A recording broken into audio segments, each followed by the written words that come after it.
This is Dr. Wysong. This series of videos on the big questions of life will show where each one of us is led if we dare to leave behind preconceived ideas and see where reason and evidence lead. Our next and final topic on evolution is why it's believed.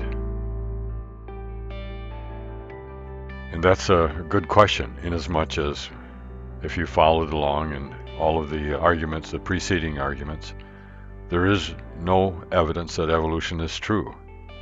It's never been proven to be so. It's never been observed. There are no experiments proving it. Nevertheless, evolution belief has percolated through the masses, taking on a grandeur that doesn't fit up to its intellectually homely underpinnings. That's in large part because it's thought to be the only alternative to untenable religions, or it's what our teachers believe, is intellectually vogue, and justifies amoral freedom and unaccountability. Facts, logic, and evidence barely have a chance against such powerful reasons to accept and retain this belief. Evolution, since it violates no natural laws, common sense and reason, is an extraordinary claim that requires extraordinary evidence. Instead, we see something more like a lawyer pettifogging to exonerate a defendant who is guilty of sin. Nevertheless, if a stupendous story is repeated often enough in the most prestigious circles, the story itself becomes the evidence. Hobnobbing with science. Evolution is a pretender that's slipped in through the back door and assumed full rank in the fraternity of science. Then, because the evolution mantra has the prestige of science attached to it, it automatically gets respect and deference. But science is a method of exploring the world. It's not a fixed dogma, as materialists and evolutionists portray it. Science requires observation and repeatability. But the two foundation tenets of evolution, spontaneous generation and cell-to-man evolution, have no evidence, no consistency with known scientific laws, and no logic. Moreover, never have these tenets been observed nor repeated in a laboratory. Evolution is merely a superfluous word used as a superfluous addendum to the other legitimate sciences. Moreover, unlike true science, it's done nothing in a material or philosophical way to better the world. But it's persuasive when the same people who do real science sing the praises of evolution. Hey, if a person is smart enough to split and splice genes or explain astrophysics, then they must be right when they talk about origins. And talk they do. It's hard to find any biological or cosmological literature that isn't seeded with references to evolution. This is done even though evolution has nothing to do with discovery or salutary value. Evolution has become the intellectual word du jour and snuck in under the rubric of science without ever being critically examined on its own merits. The word could be replaced with design or creation in any text of value, and no meaningful information nor understanding would be lost. Nevertheless, even many religionists have been cowed and attempt to hybridize their religious faith with the evolutionary faith. But this doesn't deem them with the intellectual credibility they seek. First, it makes no sense that the Creator would do a special case continuous violation of its own natural laws to accommodate the evolution fabrication. Second, it makes no sense that the Creator would comport with a materialistic view that's foundational to denial of the Creator's very existence. Those who take this theistic evolutionary position are evidently unaware of the evidence in the preceding chapters, or they simply deny it in order to not rock the boat with their livelihood or with religious or evolutionary friends. Alchemy, shape-shifting, and fairy tales. Alchemists of old hoped to be able to brew gold and create elixirs for eternal youth. The idea of magical transformations has seeded mythology for thousands of years.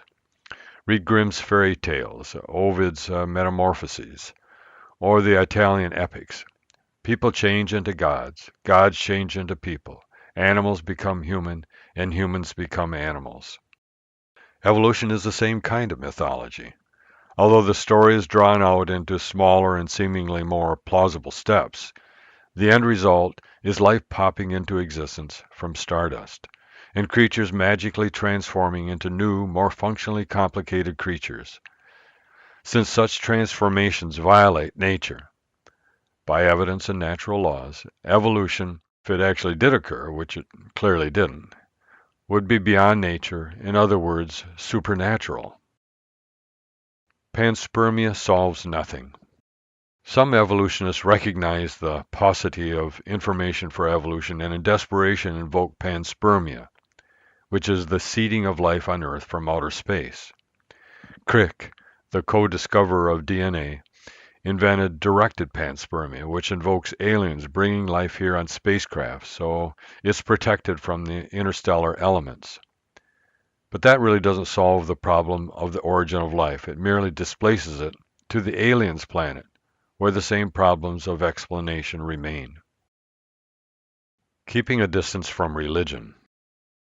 Perhaps the most common underlying reason evolution is believed is because the only alternative there is thought to be is religion. Religions commonly anthropomorphize a creator, thus making it quite intellectually and ethically difficult to reconcile the evil, suffering, and injustice in the world with a God who can intervene. I'll address this more thoroughly later on, since this whole notion that there could not be a creator, because if there were a creator, there could not be the suffering and the misery in the world. That God would certainly intercede, or at least so it is argued, but as I'll show you later on in the book, that is a short-sighted view of what's really going on. There's also a fear that returning to the darkness of religious authority would be certainly a backward step. If it were not for the intervention of the secular state, religion would still be mandating the torturing and killing of those who don't believe in a domed heaven, a circling sun, flat earth, fire-breathing dragons, talking snakes and donkeys, magnetic islands that pulled ships to them, cyclops, witches, demon-possessed cats, and curing disease with holy water enemas. The Bible-based belief that the sun revolved around the earth held sway for 1,500 years. When Copernicus published his contrary theory of heliocentricity in 1530, it was prefaced with a disclaimer so that it and its author wouldn't meet the flames of the Holy Inquisition.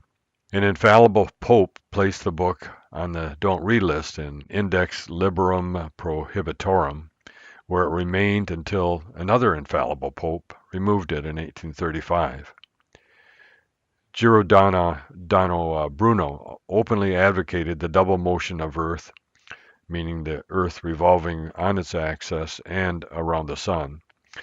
But for this anti-biblical heresy, he was incinerated in 1600. Galileo, lifespan was 1564 to 1642, provided further proof of Earth's double motion, but his observations were considered heretical because he used a telescope rather than the Bible and syllogisms. Under threat of torture by the inquisitors, he recanted. He said, and I quote, "I, Galileo, being in my 70th year, being a prisoner and on my knees, and before your eminence, having before my eyes the holy gospel, which I touch with my hands, abjure, curse, and detest the error and the heresy of the movement of the earth." End quote. Shedding the authority of religion allowed the earth to move correctly and brought us into the light of reason and evidence. For those aware of this history, turning back is unthinkable. However, the fact that science discovered that disease could be caused by germs and not from skimping on ties is not reason to believe on any pronouncement scientists are making. Unfortunately, in the haste to flee from religious belief and faith, people have uncritically adopted faith and belief in evolution. Nevertheless, when people want to believe something, they'll torture the facts however necessary into the service of the belief. This isn't mere innocent folly. Flying away on the wings of belief betrays the duty to truth and threatens self and the entire planet. Admitting ignorance and an intellect beyond our own doesn't need to mean a return to the Dark Ages, sacrificing lambs, blowing ourselves up in a jihad, or kissing the boots of church leaders. Science doesn't end if nature is found to have the footprint of a creative consciousness. Secular, intelligent creation not only has logic and science at its back, it has none of the downfalls of man-made religions. Thank you for listening. Keep in mind that solving the big questions requires foundations upon which truthful answers can be built. So please work through the series sequentially. This information has taken decades of research, thought, and writing. Aside from the peace of mind the solutions have brought me, the only reward I seek is hearing that it's helped you. Feel free to contact me with any comments or questions at asifThinkingMatters.com.